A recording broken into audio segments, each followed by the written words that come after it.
நண்பர்கள் அனைவருக்கும் வணக்கம். இன்றைக்கி நாம் பொதுவாகவே இந்த மாதிரி ஸ்பீச் அப்படின்னு வரும்போது பாட்டும் பதமும் அப்படிங்கிற நிகழ்ச்சியை தான் நம்ம பெரும்பாலும் பார்த்துருக்கோம். ஆனால் இந்த முறை என்ன செய்ய போகிறோம் அப்படின்னாக்க, முதல் முறையாக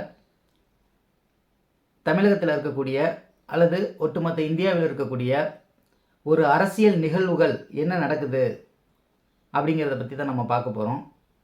அதில் குறிப்பாக ஏன் இந்த டாபிக் நம்ம இப்போ எடுக்கிறோம் அப்படின்னா, இப்போ தேர்தல் வருது, 2024 பாராளுமன்ற தேர்தல் வருது. இந்த தேர்தலை ஒட்டி மக்களும் சரி, இருக்கக்கூடிய அரசியல் கட்சிகளும் தலைவர்களும் அனைவருமே ஒரு தேர்தல் ஜுரத்தோடு வாழக்கூடிய ஒரு சூழல் இன்னும் 2-3 மாதத்துக்கு இருக்குன்னு வச்சுக்கோங்களேன்.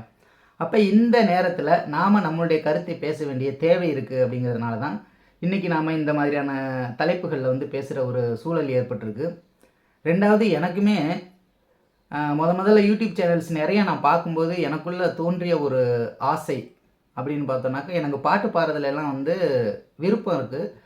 ஆனால் இந்த யூடியூப்பில் பாட்டு பாடி நாம் பிரபலமாகணும் அப்படிங்கிற மாதிரியான அந்த ஆசையெல்லாம் எனக்கு கிடையாது. ஆனால் அரசியல் ரீதியாக பேசணும், நிறைய விஷயங்கள் மக்களுக்கு நம்ம தெரியப்படுத்தணும். நமக்கு தெரிஞ்ச விஷயங்கள், அதாவது நம்ம பெரிய ஞானி கிடையாது அரசியலில், இருந்தாலும் நமக்கு சில விஷயங்கள் தெரியும் தானே. அப்படி தெரியக்கூடிய விஷயங்களை நமக்கு தெரிந்த நண்பர்களுக்குத்தான் நம்மளால் சொல்ல முடியுதே தவிர, ஒட்டுமொத்த மக்களுக்கும் நம்மளுடைய கருத்துக்களை கொண்டு போய் சேர்க்க முடியலை. அதற்கான வாய்ப்புகள் இதுக்கு முன்னாடி எப்போவுமே கிடைச்சதில்லை. அதனால் இப்போ நமக்கு இப்படி ஒரு வாய்ப்பு இருக்குது. அப்படிங்கிற பட்சத்தில் நமக்கு தெரிந்த கருத்துக்களை நம்ம மற்ற மக்களுக்கும் தெரியப்படுத்துவோம் அப்படிங்கிற வகையில் தான் நம்ம இந்த ஒரு நிகழ்ச்சியை எடுத்திருக்கோம். இந்த நிகழ்ச்சியுடைய தலைப்பே என்னன்னாக்கா, சாதனை விளக்கு பொதுக்கூட்டம் அப்படிங்கிறது இந்த நிகழ்ச்சியோட தலைப்பே.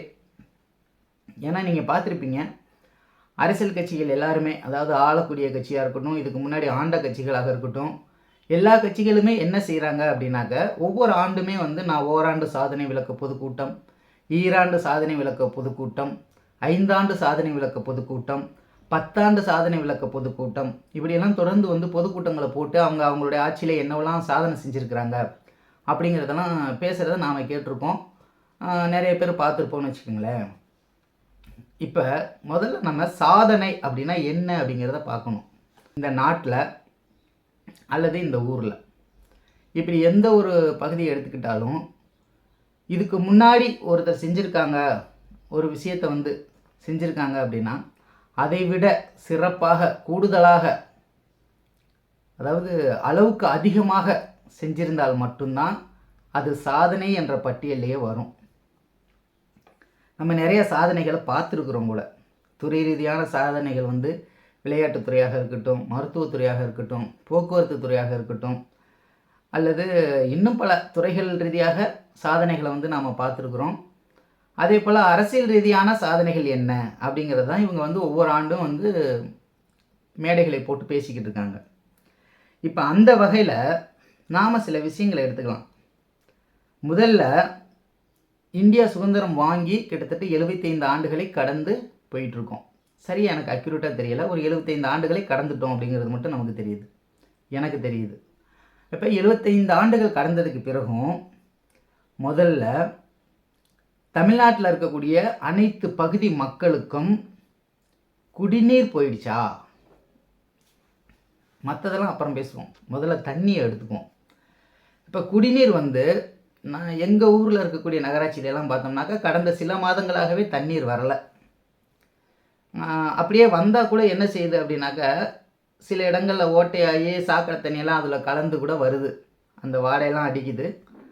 அதையெல்லாம் பிடிச்சி முடிஞ்சால் குடிப்போம், அப்படி முடியலை அப்படின்னாக்கா அதை மற்ற பயன்பாடுகளுக்கு வச்சுக்கிட்டு வெளியில் போயிட்டு நம்ம தண்ணி வாங்கி தான் பயன்படுத்திக்கிட்டு இருக்கோம்னு வச்சுக்கோங்களேன்.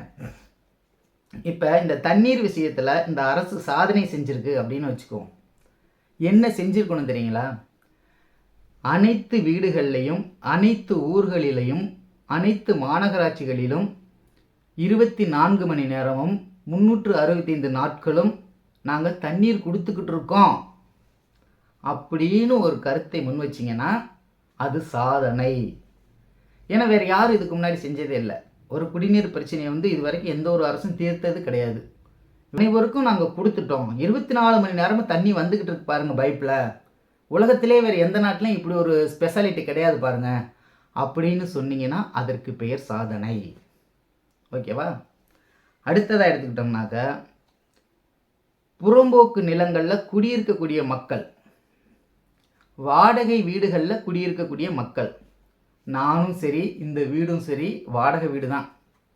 நாங்கள் வாடகை வீட்டில் தான் குடியிருக்கோம். என்னை போன்ற பல லட்சக்கணக்கான குடும்பங்கள் வாடகை வீட்டை நம்பித்தான் இருக்காங்க. இன்னமும் லட்சக்கணக்கான மக்கள் வாடகை வீட்டில் குடியிருக்காங்க. அப்படின்னா இந்த லட்சக்கணக்கான மக்கள் அனைவருக்கும் வீடு சொந்தமாக கொடுக்கப்பட்டிருக்கு. எல்லாத்துக்குமே வீடு கொடுத்துட்டோம். எங்கள் நாட்டில், குறிப்பாக தமிழ்நாட்டிலே எடுத்துக்குவோம், நம்ம மற்ற இந்தியா கூட போக வேணாம், தமிழ்நாடை மட்டும் எடுத்துக்குவோம். அனைவருக்கும் நாங்கள் வீடு கட்டி கொடுத்துட்டோம்.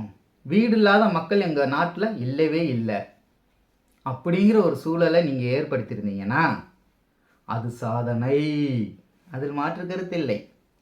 சரி, ஓகே, வீடு கூட கட்டி கொடுக்குறதுக்கு நிறையா செலவாகும், அதனால் வீடு கட்டி கொடுக்குறத பின்னாடி பார்த்துக்குவோம். வேலையில்லா திண்டாட்டம்னு ஒன்று உலகம் முழுவதும் இருக்குது. அனைத்து நாடுகள்லையும் இருக்குது. எந்த நாடும் அதற்கு விதிவிலக்கு கிடையாது. எல்லா நாடுகள்லையும் வேலையில்லா திண்டாட்டம் இருக்குது. ஆனால் எங்கள் நாட்டில், குறிப்பாக தமிழ்நாட்டில், ஒருத்தர் கூட வேலையில்லாத நபர்கள் கிடையவே கிடையாது. நீங்கள் வேணால் ரோட்டில் போய் பாருங்கள், வேலை இல்லாமல் எவனாவது வெட்டியாக சுற்றுறானான்னு பாருங்கள், ஒருத்தன் கூட கிடையாது. எல்லாருக்கும் வேலை இருக்குது.